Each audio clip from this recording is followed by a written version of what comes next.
Assalamualaikum warahmatullahi wabarakatuh. Waalaikumsalam warahmatullahi wabarakatuh. Alhamdulillahilladzi anzala as-sakinata fi qulubil mu'minin liyazdadu imanan ma'a imanihim. Walillahi junudus samawati wal ardh wa kana Allahu 'aliman hakiman. Asyhadu an la ilaha illallah wahdahu la syarika lahu wa asyhadu anna Muhammadan 'abduhu wa rasuluh sallallahu alaihi wasallam la nabiyya ba'dahu. Ittaqullaha haqqa tuqatih wa la tamutunna illa wa antum muslimun. Bapak-bapak dan ibu-ibu jamaah salat maghrib, jamaah Masjid Iman rahimakumullah. Kembali kita bersyukur kepada Allah. Alhamdulillah, pada malam hari ini kita telah selesai menunaikan fardu maghrib berjamaah, dibarengi dengan ibadah-ibadah sunnah lainnya. Semoga seluruh ibadah yang kita laksanakan kiranya diberikan pahala yang berlipat oleh Allah hendaknya. Amin. Amin ya rabbal alamin. Selanjutnya salawat dan salam kita sampaikan untuk junjungan kita Nabi Muhammad sallallahu alaihi wasallam. Allahumma shalli ala Muhammad wa ala ali Muhammad. Bapak Ibu hadirin wa hadirat jamaah yang berbahagia, dengan tidak terasa kita satu pekan lagi akan sampai kepada Hari Raya Idul Adha.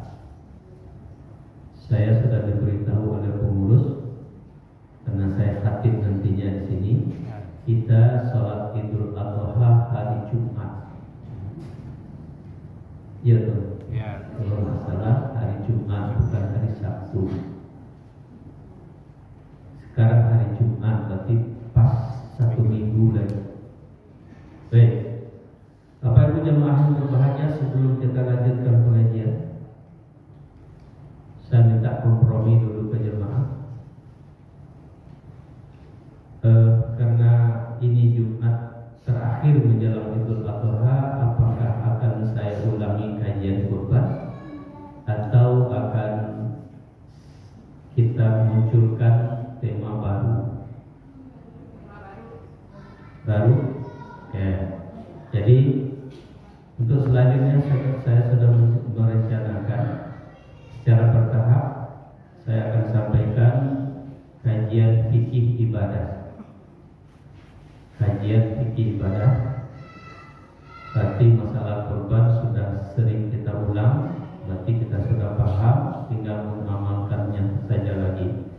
Siapa yang sudah mendaftar dan sudah membayar, ikhlaskan niat untuk berkurban tahun ini, karena kurban itu hakikatnya bukan daging, tapi adalah keikhlasan hati untuk mengorbankan apa yang kita miliki. Baik, kita awali memang dari bawah sekali, dari tohar, karena beberapa masjid yang sudah saya sampaikan kajian fikih ibadah dari awal, memang ada sisi-sisi yang perlu dipertegas lagi. Malah bukan sekedar keliru, ada yang salah dalam beramal, kan rugi kita. Ulah 60 tahun sholat masih ada yang salah. Nah, oleh sebab itu kita akan awali dari bawah sekali, namanya setiap bab ibadah itu ada namanya bab toharoh.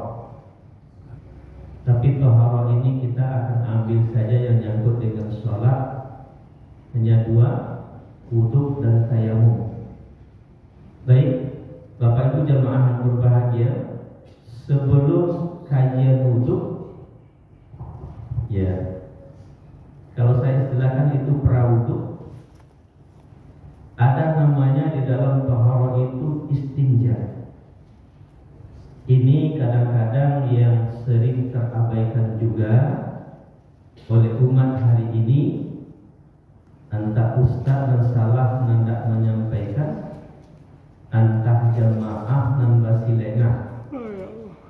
Nah, untuk itu Bapak Ibu jamaah yang berbahagia, kalau saya tidak keliru dulu waktu peringatan Isra Mi'raj juga saya memberikan ceramahnya. Oleh sebab itu saya sudah menyinggung ini. Bapak Ibu jamaah yang berbahagia, betapa pentingnya istinja. Apabila kita tidak lakukan, bisa saja sholat kita batal karenanya. Nah, kalau kita tanya anak-anak istinja, anak-anak tidak tahu begitu, dan tahu anak-anak cebok. Kalau bahasa fikihnya istinja, membersihkan kubul dan dubur setelah buang hajat. Nah, Bapak Ibu jamaah yang berbahagia, apa bahayanya kalau kita tidak istinja sedangkan kita berwudu dan sholat? Bisa-bisa sholat kita batal. Kenapa? Karena dalam rentang waktu berjam-jam itu, dubur kita tidak mungkin suci dari najis, walaupun kita tidak buang angin. Nah, jadi oleh sebab itu, apabila akan berwudu, maka wajiblah kita beristinja. Kenapa Ustaz? Karena dubur kita dalam beberapa jam itu dia tidak mungkin suci. Tidak mungkin suci. Kalau nggak percaya ibu-ibu, bapak silakan diuji. Kalau abang dulu waktu kuliah memang disuruh uji oleh dosen. Kalau saudara-saudara tak percaya, silakan diuji. Kita mandi jam 7 pagi. Sholat zuhur sekarang 12.17. Berapa jam? Jam 7 sampai jam 2 balik. Hah? 5. Kalaupun kita tidak buang angin, dipastikan dubur kita bernajis. Kenapa? Karena di atas ujung dubur itu ada apa? Sebelah dalamnya? Hah? Apa? Ada apa? Kotoran, BAB. Nah, apalagi kita nggak umum kok, klepnya lolos, ya kan? Nah, besok mau berwudu sholat zuhur silakan diuji. Colek ujung dubur, bawa ke hidung, tapi jangan bawa ke lidah. Dia yang akan diuji bukan rasa, tapi yang akan diuji adalah bau. Nah, kalau saya mengatakan kita bernajis karena saya sudah uji. Kalau Bapak Ibu yang ragu, silakan diuji. Kan dubur kita kan tidak apa-apa. Dengan kiri lagi nanti dibersihkan, bawa ke hidung. Pasti tidak bau waktu kita mandi jam 7 tadi. Apa yang membuat dia berbeda bau? Najis.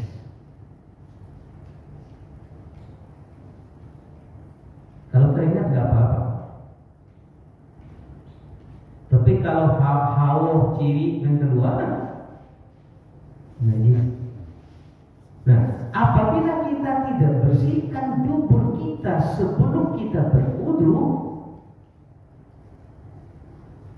wudu kita batal, sholat kita batal. Berarti sangat penting.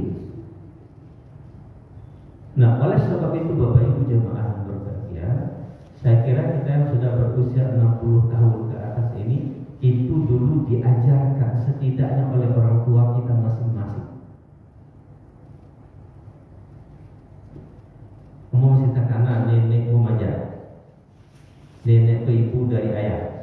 Karena saya waktu kecil sebelum SD sampai kelas 5 SD sama nenek sampai beliau meninggal. Dan didikan beliau saya dari kelas 1 SD sudah sholat sampai hari ini. Sebelum wudhu apa yang beliau pesankan? Wa'ang wudhu cebok istinja basuh bersih baru wudhu. Kalau tidak wudhu tidak sah. Wudhu tidak sah, sholat tidak sah.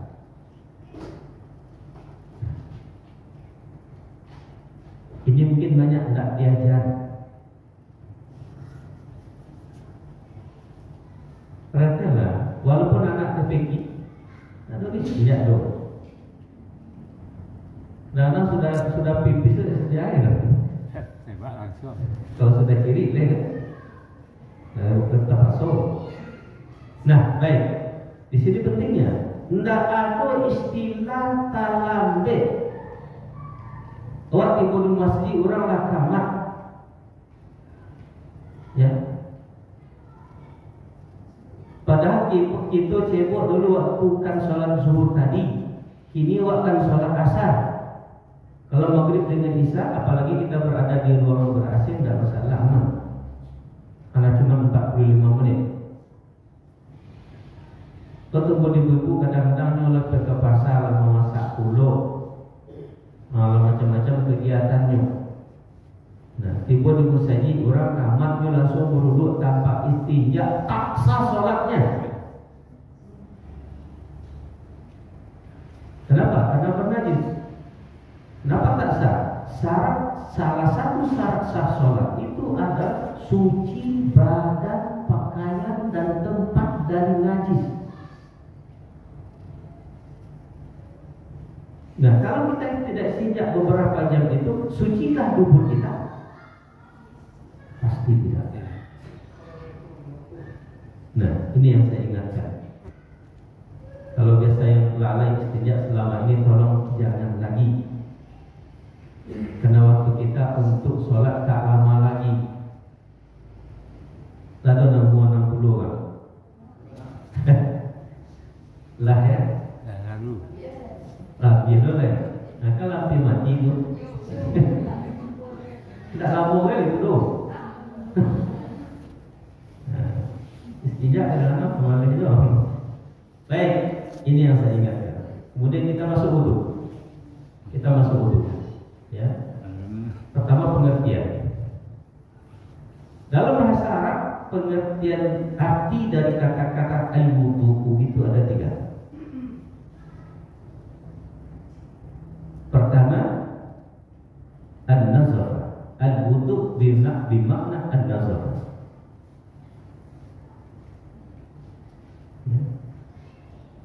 Yang kedua, al-wudu bimakna al-husnu.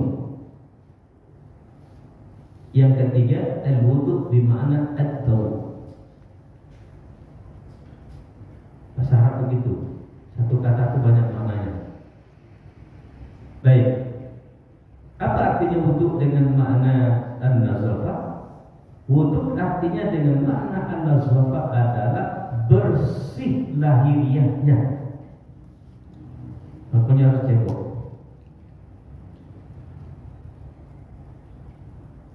Lalu sholat sebelum sholat itu mandi. Oke.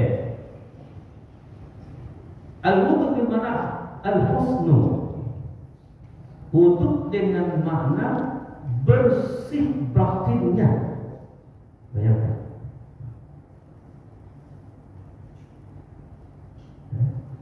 Bersih batin. Sehingga nanti endingnya akhir dari wudu kita akan kaji hikmahnya. Salah satu hikmah wudu itu adalah wudu dapat menggugurkan dosa. Itu makanya makna yang kedua adalah al-husnu. bersih batinnya. Wudhu adalah bersih dengan makna al-husnu, bersih batinnya. Tadi bersih lahirnya, kemudian kedua bersih batinnya. Yang ketiga, wudhu dengan makna atau memancarkan sinar kebaikan. Makanya orang ngaco berwudhu itu, orang sholat itu mukanya berseri. Jadi Pak Mantra. Ada contoh langsung. Ini yang paling berkilat Pak Mukul itu dia contoh. Iya. Alhamdulillah. Lalu tanda-tanda masuk surga. Amin, amin. Allah Akbar. Terpancar juga atau memancarkan sinar kebaikan. Makanya berawal dari situ salat tanha anil fahsya wal munkar. Berarti wudhu tidak sesederhana yang ada dalam pikiran kita selama ini. Wudhu itu sangat luar biasa.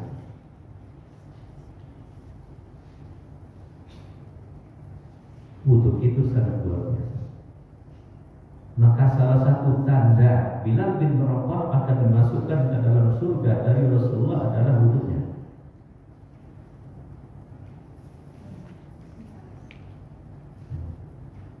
Seketika Rasulullah kalau berada di dalam masjid bersama para sahabat, kemudian Bilal Rabah masuk.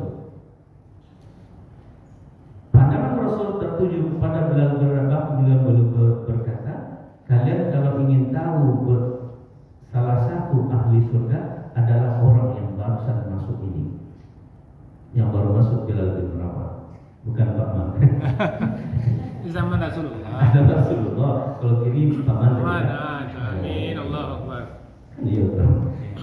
Nah, kemudian ditanya oleh para sahabat, apa keistimewaan Bilal bin Rabah? Ya wahai ya Rasulullah, salah satunya Bilal bin Rabah itu sejak Islam dia sampai dia meninggal wudhunya tak putus.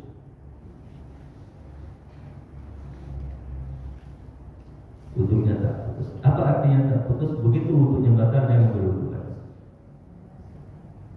Tak tergantungkan sholat saja loh. Kalau Allah dia wudhu, kata wudhunya wudhu dia. Sudah buang air tu wudhu dia. Ya. Tapi bukan hanya itu modal ya. Itu salah-salah. Wudhu sekali, susunya masuk surga, tumpil boleh sudah. Tak kenali ya, tak salah saya ya, waktu. Nah, kecil sekali duduk, tak putih-putih masuk surga. Itu saya enggak, asalnya. Nah, itu salah persepsi. Oke, baik. Ini maknanya. Kalau secara istilah wudhu itu adalah membasuh muka, membasuh kedua tangan hingga siku, menyapu sebahagian kepala dan membasuh kedua kaki hingga mata kaki dengan syarat dan rukun tertentu. Itu maknanya secara istilah. Jadi bapak-bapak dan ibu-ibu jamaah yang berbahagia, sekali lagi saya katakan wudhu itu tidak sesederhana yang kita pikirkan, tetapi dia sangat luar biasa. Saya munculkan satu hal hari ini, nanti akan kita baca di hikmahnya. Wudhu itu bisa menggugurkan dosa. Itu bukan kata jurnalis, tapi kata Rasulullah. Nanti di hikmah akan kita kaji. Okay. Demikian utamanya wudhu. Allah khusus menurunkan ayat untuk wudhu. Diturunkan oleh Allah ayat. Tidak cukup dengan hadis Rasulullah, tapi diturunkan ayat pada Allah. Kita sudah kenal dengan ayat ini semuanya. Surat Al-Ma'idah ayat ke-6. A'udzubillahi minasyaitonir rajim. Bismillahirrahmanirrahim. Ya ayyuhalladzina amanu idza qumtum ilas shalah faghsilu wujuhakum wa aydiyakum ilal marafiq wamsahu bi ru'usikum wa arjulakum ilal ka'bayn. Karena kebutuhan kita malam ini sampai di situ. Selanjutnya nanti itu saya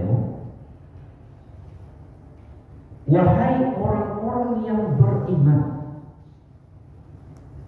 jika kamu ingin mendirikan sholat secara sempurna, maka sempurnakanlah wudukmu.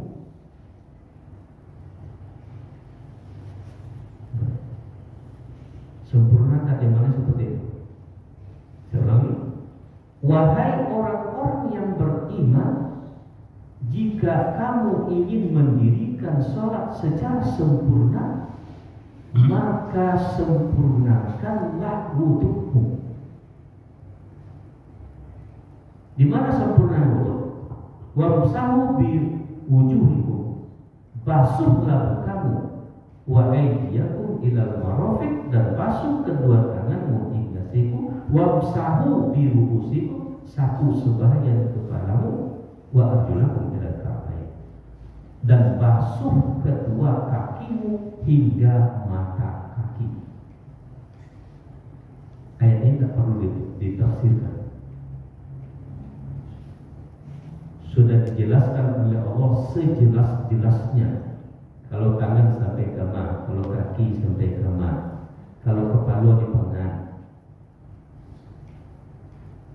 Nah, oleh sebab itu bapak-bapak dan ibu-ibu jamaah yang berbahagia, maka Rasul mengatakan, la yuqbalu Allahu salata illa yatawadda. Tidaklah diterima sholat kamu apabila kamu tidak berwudu. Dalam kata lain, tidaklah diterima sholat kamu apabila sholat wudu kamu tidak sah.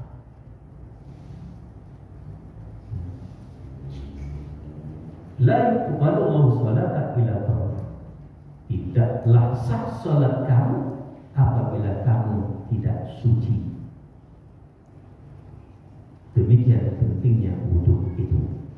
Nah, Bapak Ibu jamaah yang berbahagia,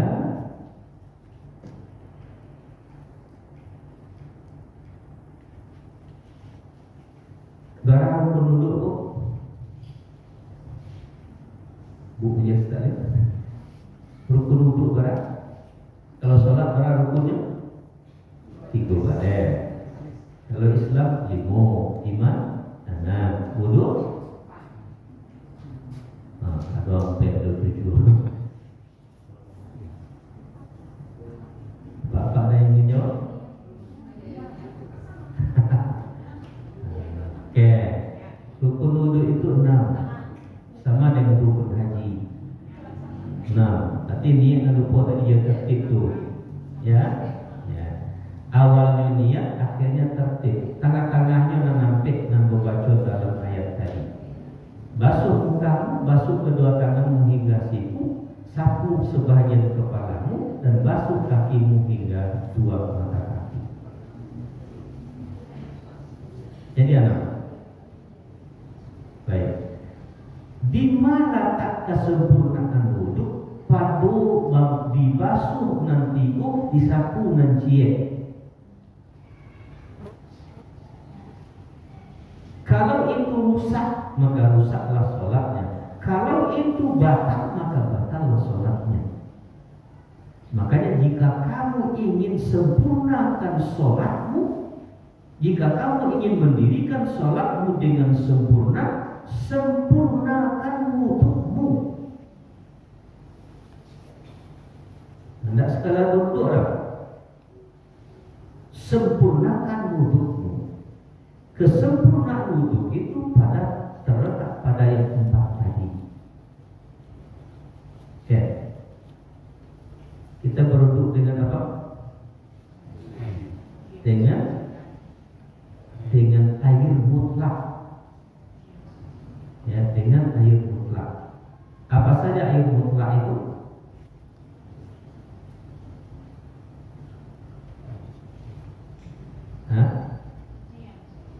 Air awak pakai cara lakukan. Apa saja air mutlak itu?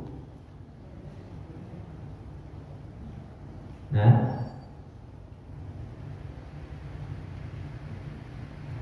air sungai, air danau, air laut, air hujan, air mata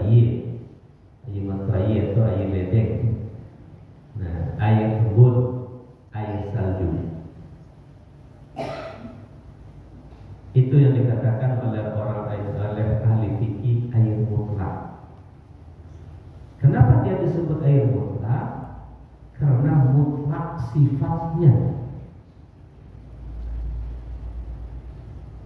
Ya, mana sifatnya? Rasanya, baunya, warnanya.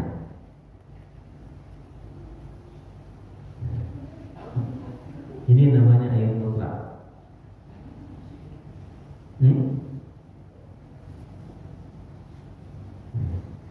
Dengan itulah, dengan air mutlak itulah kita boleh dan sah berwudu. Artinya air suci lagi mensucikan. Air kami itu rahasia itu, tapi tidak bisa deh pakai berwudu karena tidak mensucikan. Baik, Bapak Ibu yang ahli berbahagia, kita kembali kepada wamsahu biruusikum, basuh mukamu. Nah, baik. Untuk kita ulang, mana yang dikatakan muka dalam ayat itu? Nah, saya. Dari mulai tumbuh rambut normal dari atas, bawa ke sisi daun telinga kiri dan kanan, bawa ke bawah dagu bagian bawah. Maka kita yang berjenggot masuk dibasuh kurang jenggotnya. Ya pamannya, paman yang timpa. Tadi saya potong korban. Ini yang dikatakan muka. Maka wamsahu fausilu wujuhakum, basuh mukamu. Apa artinya fausilu? Ambil air, tumpahkan di atas yang akan dibasuh. Ambil air, tumpahkan di atas yang akan dibasuh, baru digosok. Nah, sementara banyak wudu hari ini bukan membasuh tapi menyiram.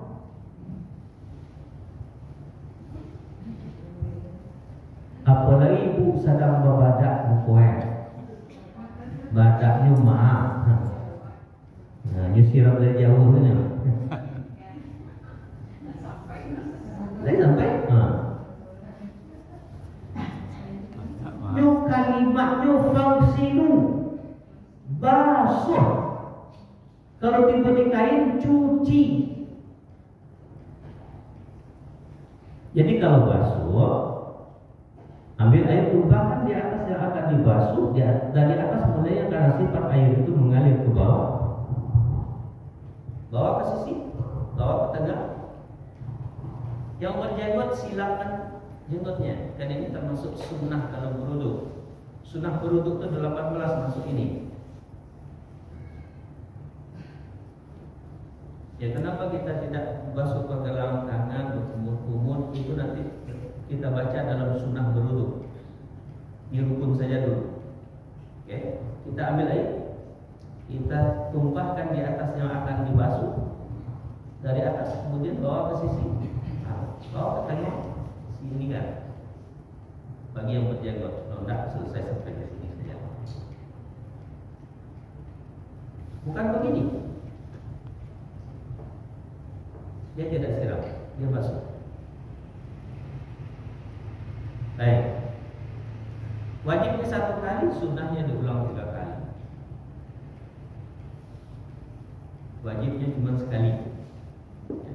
Kalau seketika ini sekali saya berwudu, tapi sempurna kan?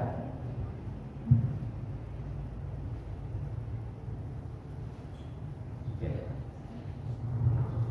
Kemudian wa aydiyakum ilal marafiq, basuh kedua tanganmu hingga siku.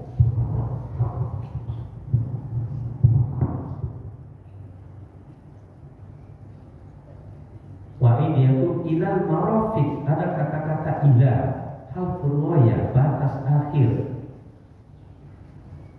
Jadi kalau begitu, ya diperintahkan kita berwudu oleh Allah dari ujung tangan sampai siku, bukan dari siku sampai ujung tangan. Nah,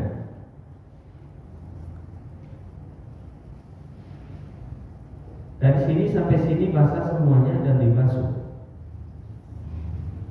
Nah, kalau pakai keran, ini keran, turunkan air di sini, basuh seperti ini.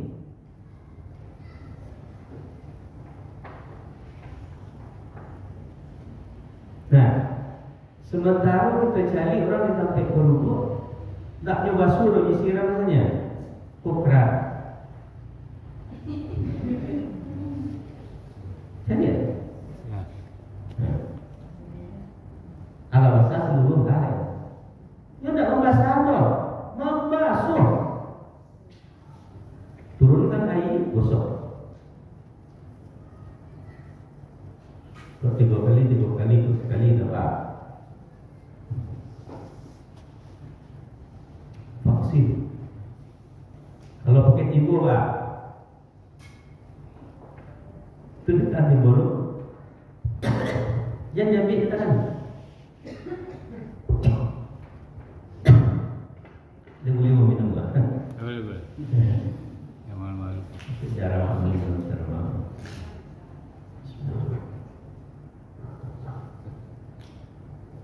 Saya ingatkan, kalau pakai timbuk, jadi sawuk kembali. Atau sawuk lah. Berarti sisa tangan ini sudah air mustakmal. Air mustakmal nanti tak sah untuk berwudu. Makanya tidak begini. Harus begini, ambil gayung. Tak gayung boleh. Ya, ambil gayung boleh. Sudah. Tak gayung.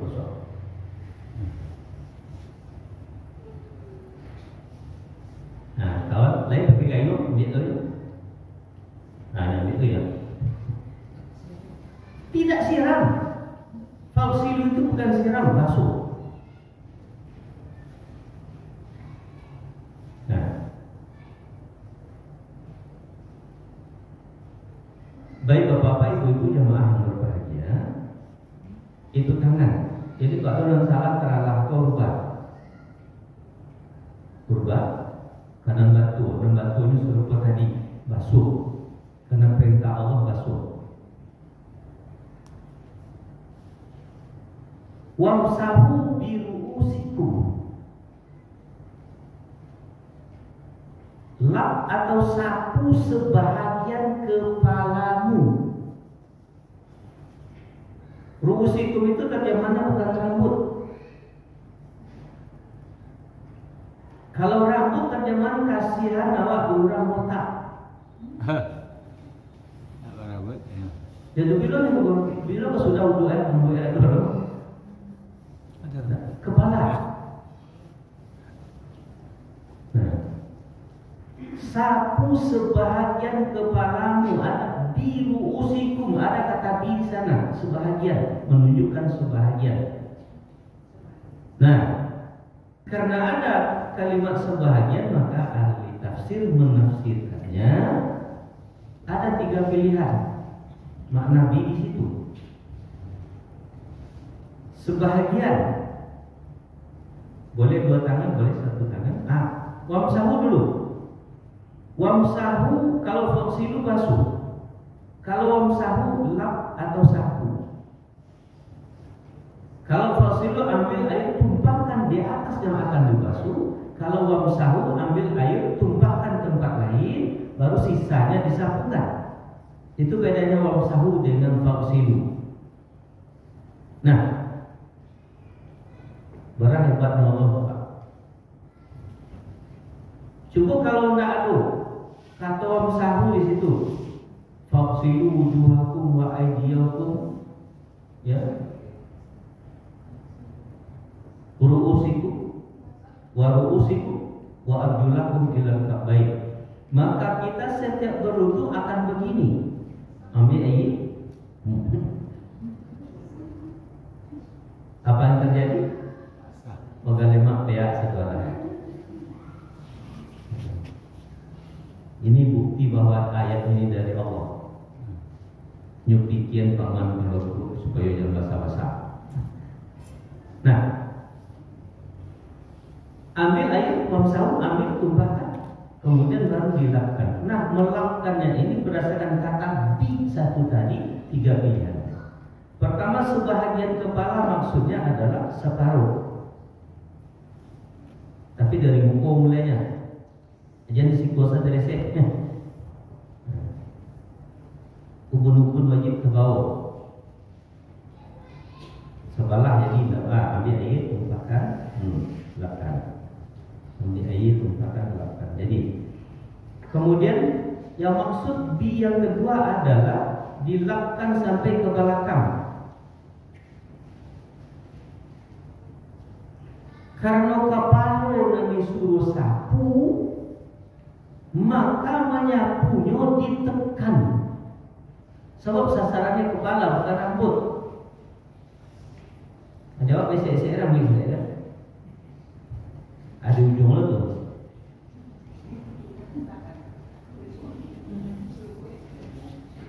Nah, ambil air tumpahkan, dilapkan, ditekan. Kalau dua tangan, nah. Pilihan kedua sampai ke belakang. Pilihan ketiga sampai ke belakang, bawa roh ke depan. Oh, sampai ke belakang, bawa roh ke muka balik.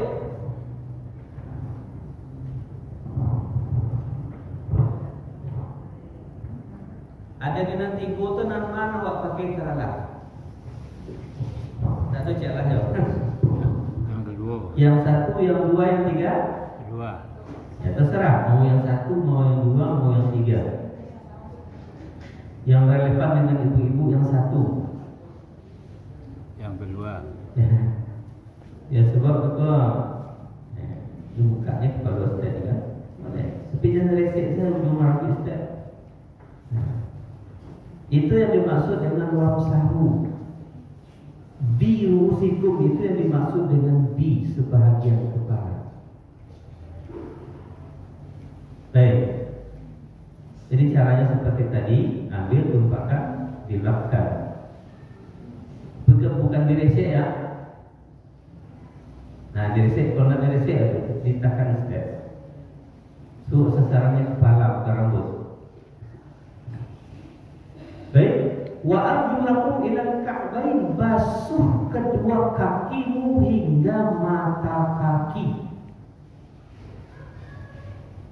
Nah, kawan wuduk basuh kaki ini banyak menyimpak-nyimpak air.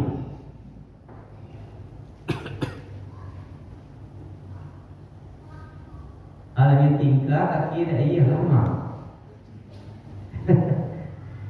Ini sifat-sifat air. Dia fraksi dulu basuh. Nah, baik. Nah, kalau ini keran, ya kita membasuh kaki. Karena ilal ka'bain katanya, makanya mulainya dari ujung jari sampai ke sini. Nah, tidak bisa. Tagay tiap, tagay ayam. Makanya ada satu di dalam tempat berwuduk itu yang untuk duduk. Ada kan? Tempat laki-laki ada, tempat perempuan ada juga. Kita lansia itu memang harus begitu. Nah, kalau saya mungkin karena bisa, karena badan saya ya sebesar ini cuma langsing. Kemudian umur yang menggait anak lain, terus ketek dari pagi. Udah terlampau ya. Masih bisa menggantung kaki. Tapi tidak bisa duduk. Tempat kursi ada tempat duduk lagi ya. Atau tidak, tak di sisi nanti. Ada tikul. Ya, ini air. Itu rukun kan? Masuk rukun masuk tu kan? Rukun. Ada sela-sela dari kemudian kapak. Dua kali. Ada kau duduk kau keran. Akan basuh, kan basuh tu. Kan basuh itu basuh. Ini basuh aja. Nanti kau kau? Aku tidak. Kalau pada itu tu dua kau lagi untuk. Aku dah kau lagi aku lari. Kau ngeri malah. Nah, jadi basuh kaki itu seperti itu. Ya, saya contohkan duduk lah, mungkin kita banyak yang duduk. Nah, ini air sudah turun, nah, sudah kita sela-sela jari kita, kemudian kita basuh sampai ke sini, wajibnya boleh sampai ke sini sunnahnya. Melebihkan anggota wudhu itu dibasuh sunnah, nanti akan ada dalam sunnah wudhu. Oke, kalau mau itu wudhu terlengkap, Sudah ikut, Ustaz. sudah ikut, alhamdulillah. Lain alhamdulillah. Yang sudah ikut alhamdulillah juga. Baik, yang keliru selama ini mohon ampun kepada Allah. Setelah ini jangan salah lagi. Sebab kita diminta oleh Allah ahsanu amalan, amal yang sebaik-baiknya. Bukan aksaru amalan, amal yang sebanyak-banyaknya. Memang mungkin tidak banyak, tapi baik itu lebih bagus daripada banyak tapi tidak baik. Nah, baik. Sampai sini ada pertanyaan?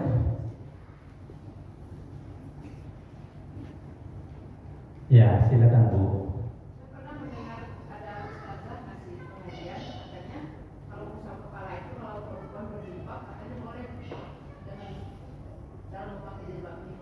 Membahas aja buat aja. Sama dia pakai sepatu tuh, sepatu itu bersih. Boleh diapain? Jilbabnya dihapus. Jilbabnya dilap. Ya. Kalau sesuai dengan ayat tadi tidak. Ya. Ini kepala bukan jilbab. Wamsahu bi ru'usikum. Ilatnya apa? Halangannya apa? Kenapa di dalam jilbab yang dilap? Bahas buka. Hah? Di tempat terbuka banyak orang lewat. Tempat terbuka. Ya saya tak pernah pakai jilbab. Ibu kan pakai jilbab, longgarkan jilbabnya kemudian karung dari situ. Banyak. Bisa dikarung. Kalau nak karung dari bawah. Bisa. Tapi kadang-kadang kita kan tidak mau susah sedikit. Tidak mau susah sedikit, kita yang gampang-gampang aja. Jadi susah lu orang bercadar dulu. Hah? Orang bercadar. Yo, cadar ini cadar longgar ini bisa dari Bisa dalam. dari dalam. Apalagi kalau mau cadar kan bisa karung langsung. Nah, kalau sesuai dengan ayat ini tidak. Bukan jilbab tapi kepala. Sama buka. Ada juga. Kaos kaki. Kaos kaki ada ketentuannya dalam perjalanan Safir. musafir dengan syarat kaki labarasi la suci, kemudian yang dipasang kaos suci. Malah sepatu saja boleh dilap. Tak perlu kaos kaki sepatu. Nah, tapi syaratnya dalam perjalanan jauh. Berarti yang jilbab tadi boleh juga perjalanan jauh, Ustaz. Nah, Kalau disamakan dengan sepatu tadi kan, berarti kalau jalan jauh jilbab boleh mungkin.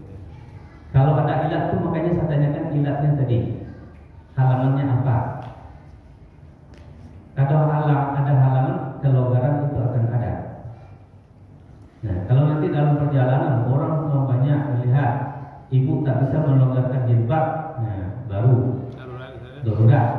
Tapi jilbabnya bisa dilonggarkan, nah itu dilonggarkan saja kemudian dikarung deh. Pilihan sama kita. Karung deh. Nggak mau puasa boleh semuanya kan? Boleh kan? Boleh. Tapi tayamum. Nah, itu. Tidak ada yang sulit. Tergantung masalahnya apa. Baik. Tulis linear kami jadi itu. Baik. Kita akhiri dulu.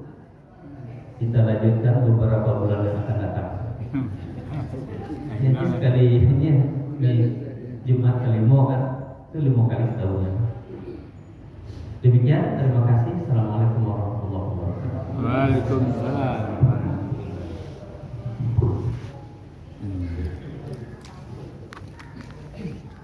Tadi itu ceramah Ustaz Darnalis ya, Dr. Andus Darnalis. Demikian, assalamualaikum. tentang uduk.